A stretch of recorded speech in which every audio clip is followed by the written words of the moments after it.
Hello everyone, welcome back to the channel. तो आज हम डिस्कस करने जा रहे हैं अपने क्लास 7th का टॉपिक आर्टिफिशियल पॉलिनेशन, जो कि हमारे chapter reproduction in flowering plants का लास्ट टॉपिक है।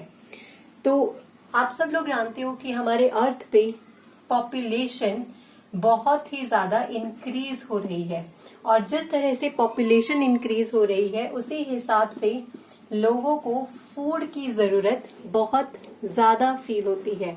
अब फूड नहीं है, और साथ में क्या होता है कि जितना भी लैंड एरिया है हमारी अर्थ पे, वो लैंड एरिया भी हमारा डिक्रीज हो रहा है, कम हो रहा है, क्योंकि वहां पर डेवलपमेंट आ रही है।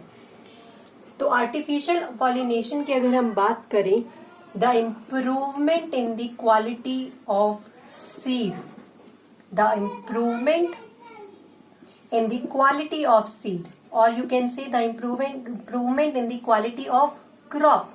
तो अगर सीड और क्रॉप की हम क्वालिटी को इम्प्रूव करना चाहते हैं तो हमें आर्टिफिशियल पॉलिनेशन करना पड़ेगा। और artificial pollination is also known as hybridization. This is very important. The improvement in the quality of crop और seed is done by the process called hybridization और artificial pollination। अब हम देखते हैं कि ये artificial pollination कैसे होती है। Pollination we all know that it is the transfer of pollen grains from anther to stigma। तो यहाँ पर हम क्या करते हैं, let's say this is a female flower। इस female flower के पास हमारे पास आ गया female part, this is stigma, style and ovary। ovary के अंदर हमारा आ गया ovule।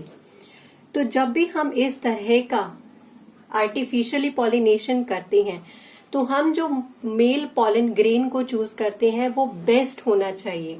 दैट मीन्स वो बिल्कुल डिजीज रेजिस्टेंट होना चाहिए हाइब्रिडाइजेशन के लिए। तो हमने एक डिजायर्ड फ्लावरिंग प्लांट को चूज किया, और क्या किया हमने इसके साथ में, अगर ये एक बाइसेक्सुअल फ्लावर है तो इसके साथ में जितना भी मेल पार्ट होगा हम इस मेल पार्ट को रिमूव कर देंगे। ऐसा क्यों किया? क्योंकि अगर हम इस मेल पार्ट को रिमूव नहीं करेंगे, हम इसको कट कर देते हैं, यहां से डाइसेक्ट कर देते हैं। अगर हम इसको कट नहीं करेंगे तो ये अपने पॉलन ग्रेन्स इस फीमेल के ऊपर शेड ऑफ कर देगा, जिसकी वजह से पॉलिनेशन और आगे फर्टिलाइजेशन हो जाएगा। तो हमने मेल पार्ट को हटा दिया, और हम इस फीमेल पार्ट को भी एक पॉलिथीन बैग से टाई अप कर देते हैं। टाई अप करने के बाद हम ऐसा पॉलन ग्रेन चूज करते हैं जो कि बहुत एक अच्छे फ्लावर का होता है, सेम काइंड ऑफ फ्लावर होना चाहिए। ठीक है, तो हमने क्या किया, हमने पॉलन ग्रेन्स लिए, हमने इस बैग को अनटाई किया। अनटाई करने के बाद हमने ये वाले जो पॉलन ग्रेन्स हमने चूज किए हैं वो इसके ऊपर हम इसके शेड ऑफ कर देते हैं स्टिग्मा के ऊपर, और इसको वापस से हम रीबैक कर देते हैं। जब हम नॉर्मल इसको कवर करते हैं, that process is called as bagging. फिर हमने इसको क्या किया, इसको ओपन करके इसके ऊपर पॉलन ग्रेन्स डाले और फिर से इसको टाई अप कर दिया, दैट इज कॉल्ड एज रीबैगिंग। हमने फिर से इसको टाई अप कर दिया। और क्या होगा अब उसके बाद कि जो हमारे पॉलन ग्रेन्स यहाँ पर स्टिग्मा पर आकर स्टिक हुए हैं, इसके बाद यहाँ पर फर्टिलाइजेशन अकर होगी, और फर्टिलाइजेशन के बाद हमें अपना एक डिजायर्ड सीड यहाँ से मिल जाएगा। So the whole process of producing better quality of seed from the existing plant, this is called as hybridization. हमें एक बेटर क्वालिटी यहाँ से रिसीव होती है। The process of producing better seeds or crop from the existing plant or seed is called as hybridization। और जो hybrid seeds, अब इससे हमें क्या मिला है, इससे हमें मिले हैं हाइब्रिड सीड्स। ठीक है, अब इन सीड्स को हम नॉर्मल सीड्स नहीं कहेंगे, हम इनको बोलेंगे हाइब्रिड सीड्स। ये हाइब्रिड सीड्स कैसे होते हैं, ये हाइब्रिड सीड्स हमारे होंगे हाई यील्डिंग वाले, यानी कि ज्यादा से ज्यादा हमें इनसे प्रोड्यूस मिलेगा। और कैसे होंगे ये सीड, और ये सीड होंगे डिजीज रेजिस्टेंट सीड। तो हाइब्रिडाइजेशन से हमें क्या मिलता है, we get high yielding and we get disease resistant seed. So this is all about artificial pollination. इसी में हमारा एक और लास्ट टॉपिक आता है which is dispersal of seeds and fruits. कि जो हमारा सीड्स और फ्रूट्स पॉलिनेटिंग एजेंट्स के थ्रू भी नहीं हो पाते, वो डिस्पर्स हो जाते हैं. Dispersal of seeds and fruits, कि किस तरीके से बायोटिक और एबायोटिक फैक्टर से ये हमारे डिस्पर्स होते हैं. Biotic means living and abiotic means non living. तो अगर हम एबायोटिक फैक्टर्स की बात करें लाइक विंड और वाटर, तो सबसे हम पहले देखते हैं विंड. कि विंड के थ्रू जो सीड डिस्पर्स होते हैं उनकी कैसी कैरेक्टरिस्टिक होती है. So the seeds are light in weight. Light, बहुत ही ज्यादा लाइट होते हैं वेट में. प्लस में और क्या होगा, they are very very small. बहुत ही ज्यादा छोटे और लाइट वेट होते हैं ये, ताकि ये हवा के साथ सिंपली फ्लोट हो सके. ये हवा से ही आगे डिस्पर्स हो जाते हैं. और ऐसे सीड्स का हमारा एग्जाम्पल आ जाते हैं हमारे डैंडेलियन सीड्स. आपने कुछ इस तरीके का एक देखा होगा जिसमें बहुत सारा ऊपर फाइबर टाइप्स में लगा हुआ होता है. बहुत स्मॉल स्मॉल हेयर्स प्रेजेंट होते हैं, व्हाइट इन कलर होता है. So these are dandelion seeds. ये नॉर्मली हवा के थ्रू ही डिस्पर्स हो जाते हैं. और हमारा आता है seeds of maple. Maple syrup आपने सुना होगा, जो कि नॉर्मली केक्स बनाने में या कुकीज बनाने में यूज करते हैं. तो मेपल के सीड कुछ इस तरीके के होते हैं.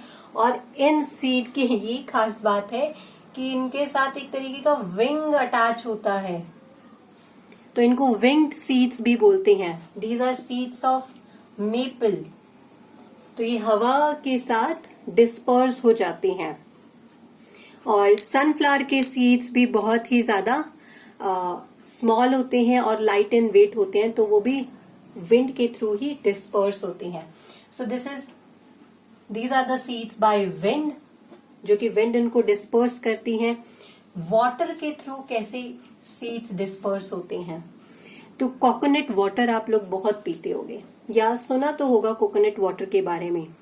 तो अगर हम कोकोनट की बात करें, जो कोकोनट है वो ज्यादातर सी शोर के पास होता है, बिल्कुल किनारे पर, सी के किनारे पर. तो जैसे ही कोकोनट ट्री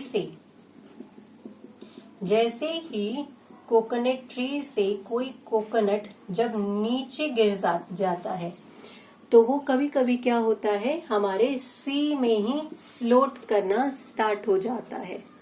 और सी के थ्रू ही वो कहीं और किसी जगह पर जाता है और वहां पर एक प्लांट ग्रो हो जाता है, एक ट्री ग्रो हो जाता है. Same as it is water के थ्रू जो दूसरे प्लांट्स सीड्स जो डिस्पर्स होते हैं, उसमें आता है लिली और लोटस. लोटस तो आप सब लोगों ने देखा ही होगा. तो लोटस भी हमारा विंड के थ्रू ही डिस्पर्स होता है. Now let's see the last part, which is the dispersal of seeds and fruits by animals. अब एनिमल्स किस तरीके से डिस्पर्स करते हैं सीड्स और फ्रूट्स को. एनिमल्स के अंदर हम लोग भी आएंगे, ह्यूमंस भी, ठीक है, ह्यूमंस भी आते हैं एनिमल्स के अंदर ही, और you can say animals and humans. तो इसमें जितने भी सीड्स डिस्पर्स होते हैं उनकी क्वालिटी होती है कि उनके पास हुक होता है एक तरीके का, या तो हुक्स होंगे या फिर स्पाइन्स लगे होते हैं, ब्रिसल्स वाले सीड्स होते हैं, और या फिर ये बहुत ही ज्यादा फ्लेशी और पल्पी सीड्स होते हैं. ठीक है, फ्लेशी या फिर वी कैन से पल्प जिनमें प्रेजेंट होता है, लाइक फॉर एग्जाम्पल मैंगो. अब भाई क्या किया, कोई ह्यूमन या एनिमल ने क्या किया, इसका पल्प कंप्लीटली खा लिया, और खाने के बाद जो इसके अंदर सीड है, मैंगो के अंदर सीड, वो सीड अगर मान लो यहाँ पर उसने इस इस प्लेस से उसने अगर इस मैंगो को लिया है तो वो खाते खाते जरूरी नहीं है ना वो वहीं पर खाएगा, वो कहीं और किसी जगह पर भी जाएगा और किसी जगह पर जाने के बाद वो उस सीड को वहीं पर गिरा देगा। अब अगर ऐसे फेवरेबल कंडीशन होती है, फेवरेबल कंडीशन यानी कि अगर जो सॉइल है वहां की मॉइस्ट है जिससे कि जो हमारा सीड है वो जर्मिनेट हो सके, तो यहाँ पर एक मैंगो का ट्री जर्मिनेट हो सकता है। वो डिपेंड करता है फेवरेबल कंडीशंस पर। तो ये तो नॉर्मल बात होती है पल्प की, या जो फ्लेशी फ्रूट्स या फिर जूसी फ्रूट्स होते हैं जिनको ह्यूमन बींग्स भी डिस्पर्स करते हैं। बट अगर हम बात करें हुक्स और स्पाइन्स की, तो बहुत सारे ऐसे नॉर्मल हमारे सीड्स होते हैं जिनमें हुक्स या स्पाइन्स या ब्रिसल्स होते हैं जो कि किसी भी एनिमल की बॉडी के साथ अटैच हो जाते हैं और अटैच होने के बाद किसी और जगह पर जाकर गिर जाते हैं, जिससे कि क्या हुआ, उनका डिस्पर्सल हो गया, वो डिस्पर्स हो जाते हैं। So that's it for this video. I hope you will like this video. और अगर आपको कहीं पे भी कोई भी परेशानी है या कोई टॉपिक आपको समझ नहीं है तो आप मुझे कमेंट कर सकते हैं। Thank you so much. Do like, share and comment on this video. Bye bye.